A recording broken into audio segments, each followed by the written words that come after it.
What is up, guys? Welcome back to Creative Readers, etc. I'm Lexi, and today's video is one that I'm very excited about.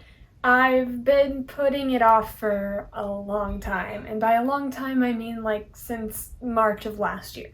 So I've finally gotten the courage to do this video because I think now I'm experienced enough to do it justice, and I'm so excited because in today's video I'm going to be giving you Lexi's Beginner's Guide to Bullet Journaling for Dummies. I have wanted to do this tutorial for so long. Bullet journaling is very close to my heart, and I know several people who have told me I want to get started bullet journaling, but I don't know how. So if you're one of those people, this video is for you. Stay tuned to get some inside scoop on what bullet journaling is, some tips and tricks, and some really cute spreads that might be beneficial to you in your beginning journey of bullet journaling. Without further ado, let's jump into the video. Alright, so the first thing you probably need to know when you want to start bullet journaling is, of course, what is a bullet journal? Aside from a notebook with dots instead of lines. Bullet journaling is so universal and easily personalized to be unique to you. I'm not good at English, and you have no clue how hard I struggled with that sentence. Bullet journaling is to many people an organizational tool or a mental health tracker. It could be a finance tracker, it could be a habit tracker, it could be all of the above. Bullet journaling is used for so many different things and is so many different things because fundamentally a bullet journal is what you make it. Your next question is probably, where do I start? Well, to get started, for one, you must obtain a bullet journal.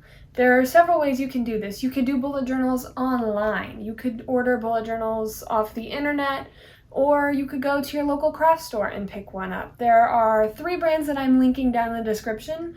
They are Archer and Olive, which I currently use, Scribwell, which all of my friends use and I used to use, and the Michaels brand of bullet journal, which was my first bullet journal.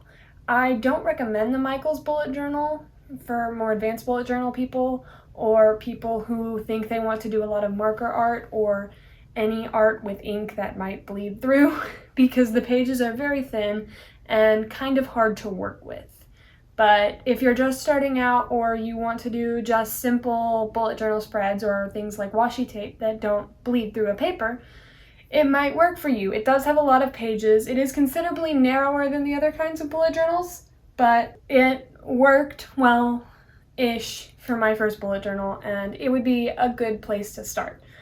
The Scribwell bullet journals are very affordable, very high quality. The pages are super thick. They come in all different colors, and I really enjoy using the Scribwell, and I might go back to it if I don't buy another Archer and Olive. The Archer and Olives are what I'm currently using. They have different designs on the covers. They come in all different colors. They are a bit pricier, but the pages are somewhat thicker than the Scribwells and a little bit wider. I'm really enjoying using the Archer and Olive, but for the price difference, if you're just starting out especially, I would go with the Scribwells. But all 3 will be linked down in the description below, and you can check them out and figure out what will work best for you. After you have obtained the bullet journal, you're going to want to figure out what you want to do with the bullet journal, what your goal with the bullet journal is. As I said, bullet journals can be several different things. They can be tools for different purposes. So you have to figure out what you want your bullet journal to do for you. Do you want it to be a planner? Do you want it to be a tracker? Do you want it to be a mental health tracker? Do you want it to be a sleep tracker? Do you want it to be a bank account tracker? Do you want it to be all of the above? Whatever you need your bullet journal to do, you need to figure that out before you get started. That way you can accurately plan and decide which spreads you want to use. After you've done that, you start. You just put your pen or pencil to your paper and start journaling. You look up inspiration from places and get started. That's the most intimidating part, but once you get it done, you'll get right into it and it'll be so much fun. And now, what you've all been waiting for, my tips and tricks. I have been bullet journaling for 3 years, and during my 3 years of bullet journaling, I've picked up on some information that could be useful to all of you new bullet journals out there. or even some older bullet journal veterans that are just looking for some new information that might help you along your journey. Now, my first tip is going to be for choosing your themes. When you choose the theme, it can be kind of a long process. I struggle with it. All of my friends struggle with it. It's not easy. It's not the most fun part of doing a bullet journal. And to that I have to say, first of all, you don't even have to have a theme. If you want to just go for a minimalist vibe with just your trackers that you want to use or your spreads that you want to use, no extra color, detail, or doodles or any of that, that is perfectly okay. If that's what will make you the most productive and will give your bullet journal the most functionality, that is what you need to do. But if you're like me, you like to add some color and some drawings and some art, make it fun, or you can add washi tape. There's so many different ways you can do it, but my biggest tip for choosing a theme is anything can be a theme. Literally anything. For beginners, I would suggest starting with maybe colors as a theme, because with color themes, you could do literally anything you can imagine. Say your theme is blue. You could paint clouds or the ocean or flowers, all of the above. So colors are a really great theme to start with for beginners. Or if you have a theme in mind, go for it. It can be kind of tricky to figure out what you want to do. The hardest theme I think I ever had to design was my Sherlock theme, which I did back in June of 2018.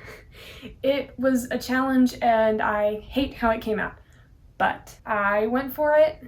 I did the theme and I felt a little bit more creative because of it. I really had to get my creative juices flowing for that one. So if you want to challenge yourself with a theme, by all means, go ahead. Literally anything can be a bullet journal theme. My next tip is in regards to supplies. Supplies are a big thing that keep a lot of people back from bullet journaling because they feel they need to get all the expensive journals and Tombos and Fudenosuke's and all of this stuff that you don't need to bullet journal. Many people use these crayons that you can get from $5 at Walmart. They're really easy to do calligraphy with. They come in a lot of colors. They're pretty good to blend if you have thick paper. And they're cheap. They're accessible for pretty much everybody. So you can use these. You can use regular thick Crayola markers. You can use the little Sharpie thin ink pens to outline if you need to. Anything you have you can use. Colored pencils, watercolors. It's your journal and use what you have. You don't need expensive supplies to make a good bullet journal. The bullet journal community is accessible to everybody, not just people who have top-of-the-line supplies. Moving forward, the next tip is in regards to styles of bullet journaling. There are hundreds, if not thousands, if not millions of styles to bullet journal. Whether you want to do watercolor journals like these, or minimalist journals like these, or anything in between, go for it. Experiment with what works for you. Use your resources to get inspired and experiment with different themes. The style of your bullet journal is completely up to you, and do not be afraid to change it or experiment with different styles until you find what you like. Along the same train of thought, my next tip is use your resources. Resources are any kind of media. The bullet journal community is everywhere and it's huge and it's full of friendly, welcoming people who are just excited to share their craft and give you inspiration. You can use Pinterest, Instagram, social media. The bullet journal community everywhere is so friendly and welcoming, and you will be able to find great inspiration for your own journal from just saying hi to a person. You'll be able to make new friends, and you'll be able to share your own work, maybe inspire others. I cannot stress enough that being a part of the bullet journal community is a huge part of the fun of bullet journaling. So get involved and use those resources to come up with new ideas to share with others. Coming to a close, my second to last tip is make it your own. Bullet journaling is unique to you, as I've already said, and if you have an idea for a spread that you haven't seen done before, go for it. Share it with the world. Create your ideas and see if they work. If they don't, they don't. That being said, you can also change your spreads. If you find what works for you, but you want to add or remove a spread the next month, that's okay. You don't have to be pressured to keep the same spreads throughout your journal. Changing and growing is part of the process because you are a human and you change and grow. And that's why we love bullet journaling. because it can change and grow with you. And finally, my last tip is don't be pressured to journal daily. That's another thing that I see a lot of reasons why people hesitate to start journaling, is they feel pressure to do it daily. But especially for people who are using it to help keep track of their mental health, that can't always be possible. It's hard to do things daily like that, especially that consume time. And you don't have to do your journal daily. Do it when it works for you. Your spreads might not even be set up to do daily. You can have monthly spreads or weekly spreads, and that's perfectly okay. And it's okay if they are set up daily and you skip a few days. I miss days all the time. Missing a couple of days is no big deal, and don't let that deter you from continuing or beginning to journal. That wraps up my tips and tricks, and with that being said, let's jump right into creating some beginner-friendly spreads that you can change and fit to your needs. These are just basic spreads that I came up with that would be good for beginners. They're fairly simple to do, they're fairly common in every bullet journal, and they're highly customizable, so you can do what you need to with them and change them at will. I will eventually have all of these spreads posted on my Instagram, which will be linked down below, and it's also right here. And without further ado, let's pop right over to the desk. Alright, so this first spread is a pretty standard spread in most bullet journals. It is a grid spacing spread. I personally don't use mine very often. I have one, but I'm too lazy to go check back at it. But if you want to use this or feel like it would help you, a lot of people use them. There's references for them all over. This is just kind of an example of what one would look like. The next page that I set up is a calendar that I used to use. I love this format for a calendar. It is my tried and true, even though I'm currently using the box system. But if you want to save space or you just like a clean looking calendar, this spread works great. There's a lot of room for art, and you can just kind of personalize it pretty easily to make it what you need it to be.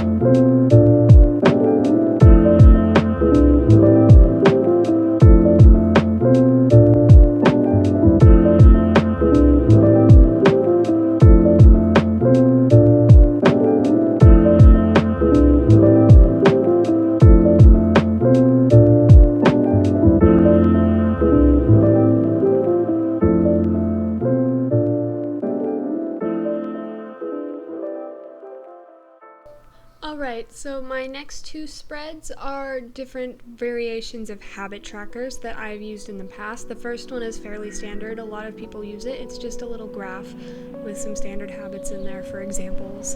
And I just put like a quote on there and did some colors that I thought were fun, but obviously you can personalize this to your needs.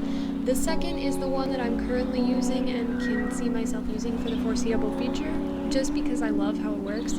And it's the Alistair method, which if you want to know more about it, there's tons of videos. I'll link a couple down in the description. But it's basically like a graph for my habits. That way I don't have to spend a bunch of time making little tiny boxes that I have to count. And I just like how it looks, and then it gives me more room for art. So I think it's pretty useful, and if you want to do more art-based bullet journaling, this would be a great spread for you. But obviously, experiment and figure out. These are just a couple examples.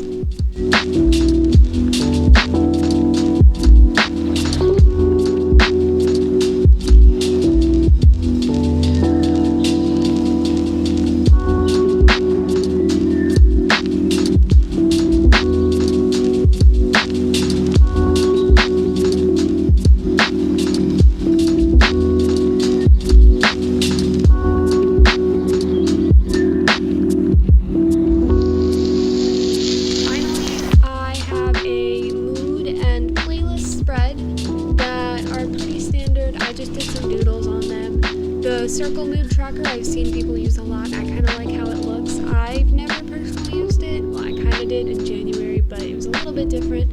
But there's hundreds of thousands of ways to do mood trackers.